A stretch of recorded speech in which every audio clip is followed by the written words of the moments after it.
अस्सलामुअलैकुम। तो भाई उम्मीद करता हूँ आप लोग जो है वो खैर खैरियत से होंगे। आज हम पढ़ेंगे AC through RC series circuit. यानी आपके पास क्या होगा, आपके पास एसी करंट होगा, सही है। उस एसी करंट को आप दोगे किस में, रेजिस्टर में एंड कैपेसिटर में।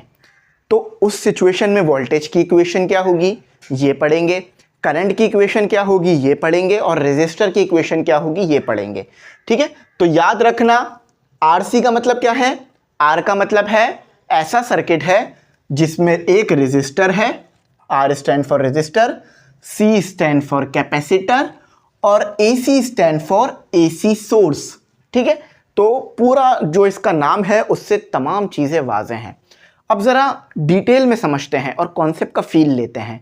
और ये वीडियो देख लोगे ना तो आपको इक्वेशन के रट्टे लगाने की ज़रूरत नहीं है, जस्ट आपको पता होगा कहाँ पर क्या हुआ है। चलो यहाँ पर आ जाओ। देखो भाई आरसी सर्किट है और सीरीज में है। सीरीज में क्या है कि करंट को फ्लो करने की एक ही पाथ मिलेगी, सही है। करंट एक ही पाथ से फ्लो करेगा, कोई दूसरा पाथ नहीं होगा। ठीक है, दूसरा पाथ यानी कोई दूसरा रास्ता नहीं है। अगर यहाँ पर एक रास्ता निकल आए तो ये पैरेलल हो जाएगा। तो ये सीरीज में है, यानी करंट जैसी आएगा रजिस्टर में उसके बाद फौरन कैपेसिटर में जाएगा। कैपेसिटर के अलावा इसके पास और कहीं जाने की इजाज़त नहीं है। समझो ये आपके पास एसी वोल्टेज सोर्स है या एसी करंट सोर्स है। तो यहाँ से क्या आया, आई एस, यानी सोर्स से जो करंट आ रहा है वो है। तो देखो जो करंट आपके पास रजिस्टर में आएगा वही करंट आपके पास कैपेसिटर में भी आएगा।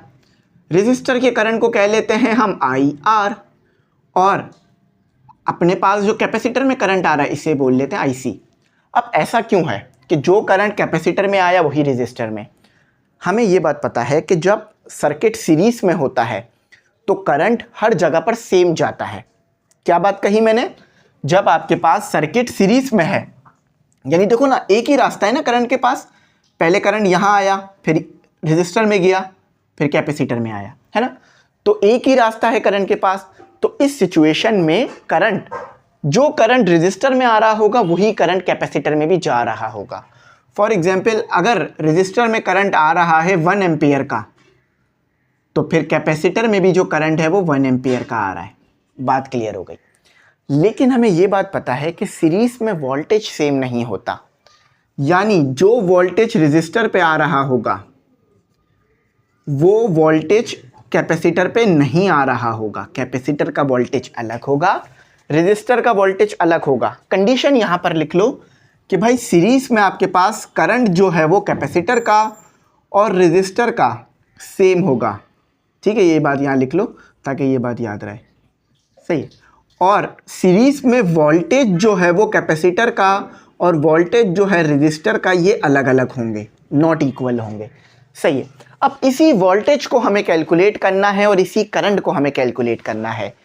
तो हम कैसे करेंगे, here we use the graph. हमें क्या कैलकुलेट करना है, we want to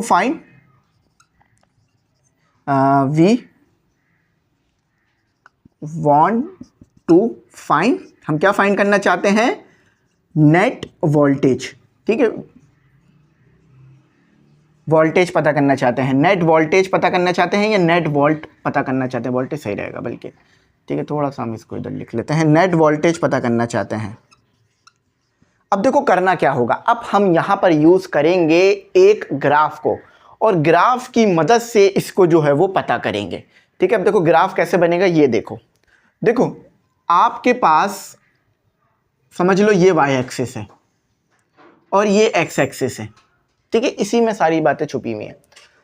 x axis पर आपके पास है वी आर, एक्स एक्सिस पे क्या है वी आर, और वाई एक्सिस पे आपके पास है, एक्स एक्सिस पे वी आर है और वाई एक्सिस पे है वी सी। यानी जो वोल्टेज रजिस्टर में है उसे आपने एक्स एक्सिस पे रख दिया और जो वोल्टेज आपके पास कैपेसिटर में है उसे आपने वाई एक्सिस पे रख दिया। तो रिजल्टेंट कहां से निकलेगा, रिजल्टेंट ये बीच में आएगा। ठीक है, रिजल्टेंट ये बीच में निकलेगा। बात क्लियर हो गई। अब इसको क्या बोलेंगे, रिजल्टेंट को हम बोलेंगे V। ये चीजें आप बनाते आए हो ना तो आपको पूरी अच्छी तरह से ये बात पता है। अच्छा, अब यहां पर हमारे पास है एंगल। ठीक है, एंगल बन गया। देखो जो वोल्टेज यहाँ पर होगी, अगर मैं उसे इसका ये y कंपोनेंट ड्रॉ कर दूं तो कोई गलत बात तो नहीं है भाई। देखो हमने रेक्टेंगुलर कंपोनेंट मेथड पढ़ा था ना, तो उसमें जो y कंपोनेंट है वो मैंने यहाँ पर ड्रॉ कर दिया। ये वाली चीज़ और ये वाली चीज़ सेम है ना, दोनों सेम है आपस में।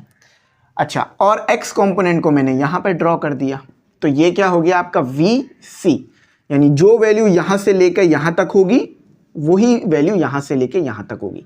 फॉर एग्जाम्पल अगर यहाँ पर 8 है तो यहाँ भी 8 ही आएगा ना, ठीक, बात क्लियर हो गई। और x को वहाँ ड्रॉ कर दिया ऊपर।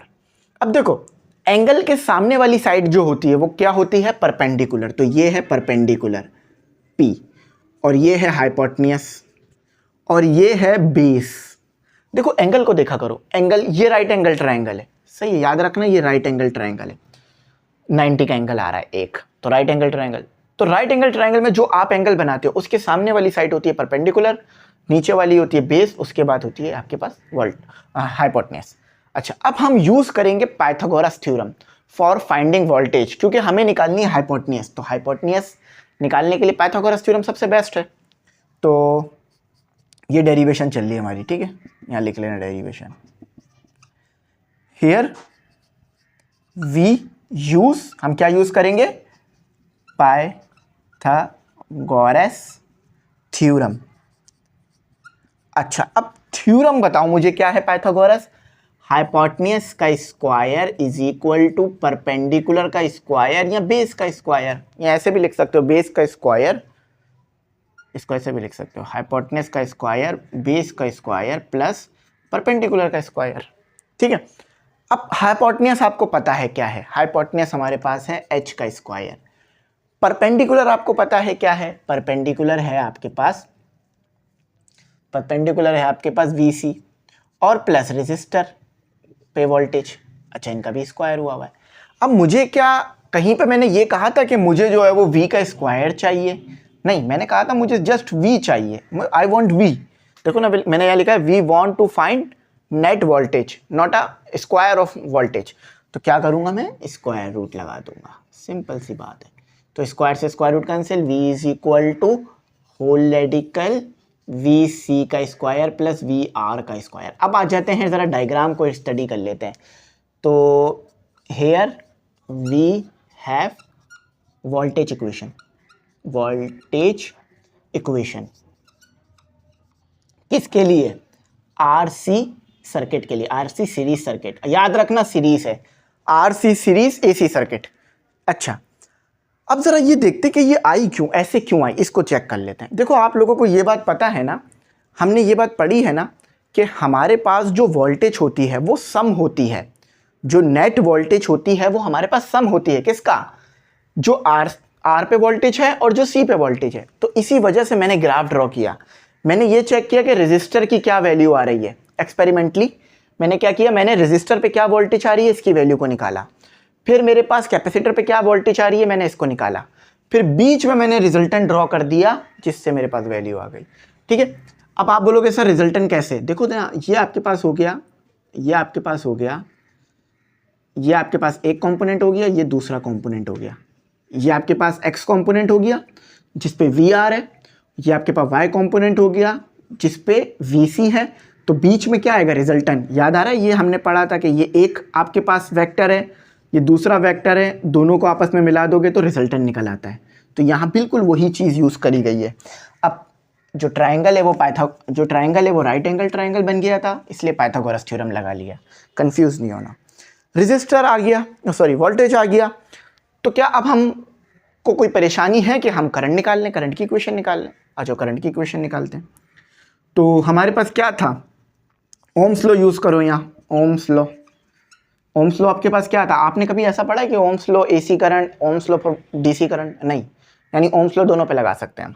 तो हमने पढ़ा था V is equal to IR, सही है।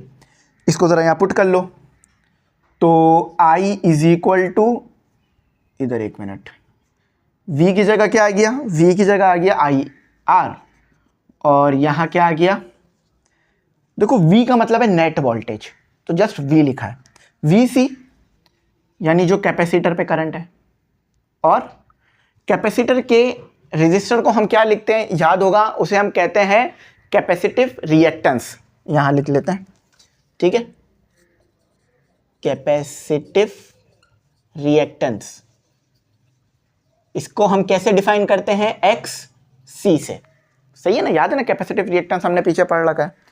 तो कैपेसिटिव रिएक्टेंस आ गई एक्स सी प्लस और आई आर यानी रेजिस्टर पे करंट प्लस मतलब मल्टीप्लाई बाय आर। अच्छा देखो स्क्वायर होगा, दोनों का स्क्वायर होगा, तो ये इक्वेशन आ रही है आपके पास किसके लिए, करंट के लिए, ठीक है।